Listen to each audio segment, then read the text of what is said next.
Welcome.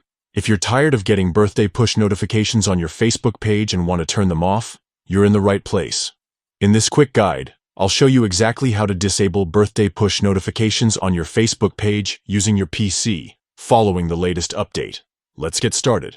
First, open your preferred web browser and head over to Facebook. Make sure you're logged into your account. Once you're on the Facebook homepage, look to the top right corner of your screen and click on your profile photo. This will bring up a menu with several options.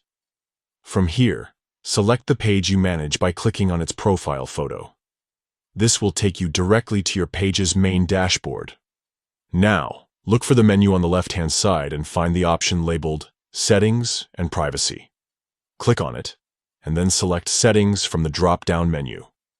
Once you're in the Settings section, scroll down and find the Notifications tab. Click on it to open your notification preferences. Here, you'll see a list of different notification types. Look for the one labeled Birthdays and click on it. Now, you'll see all the ways Facebook can notify you about birthdays. To stop receiving push notifications, simply toggle off the switch next to Push. This will disable birthday push notifications for your page, so you won't get any more pop-ups or alerts on your device. And that's it. You've successfully disabled birthday push notifications on your Facebook page using your PC. This small change can help you keep your notifications organized and focused on what matters most to you. If you found this guide helpful, don't forget to like and subscribe for more easy tech tips. Thanks for watching, and see you in the next video.